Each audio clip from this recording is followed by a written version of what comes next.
Carrie Kwok, a 66-year-old artist from St. Paul, Minnesota, tragically lost her life in a random act of violence that stunned her community and beyond. On a seemingly ordinary day, Carrie was engaged in what she loved most, painting a mural in the street outside the Lower Town Lofts Artists Cooperative. She was kneeling, focused on her art, when without warning or provocation, she was shot by Chantrell Murdoch, a 29-year-old man with no apparent connection to her. This act of senseless violence was not just a loss for her family, but a deep wound for the local art community where she was an active and beloved member. Carrie's life was marked by creativity and a passion for art, particularly textiles, which she shared with fellow artists at the cooperative. Described as a really sparkly person, her big spirit and dedication to her craft were evident in her work and her interactions. She had recently moved into the cooperative, eager to contribute and celebrate art in her community. Her death came just before what would have been her second art crawl, a significant event in the local calendar where artists display their work.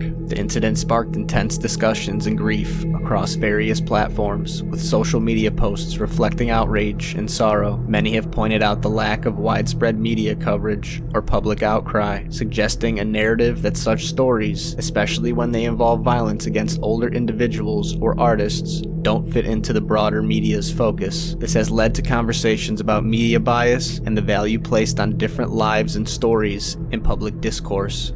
Chantrell Murdoch, the perpetrator, was later tracked down by police to his home in a different town. During the confrontation, he emerged with a weapon, leading to a shootout where he was killed by law enforcement. The detail of Murdoch's life, involving a history of drug abuse and mental health issues, add layers to this tragic event, even though they do not justify or explain the violence. The community's response has been one of mourning and remembrance, with local leaders and artists coming together to honor Carrie's memory. St. Paul Mayor Melvin Carter spoke about the loss, emphasizing the city's commitment to supporting its artists who contribute so much to its cultural fabric. The cooperative, where Carrie was a member, has also been vocal about the impact of her death, highlighting her as a symbol of the fragility and beauty of life. Carrie Kwok's story, while deeply saddening, also serves as a reminder of the impact one person can have on a community. Her heart, her spirit, and her untimely death have sparked conversations about safety, community, and the role of artists in urban life. Her life, though cut short, continues to inspire those who knew her and those who have learned of her from her story. In the face of tragedy, her community is finding ways to honor her memory through art, advocacy, and a renewed commitment to safety and justice.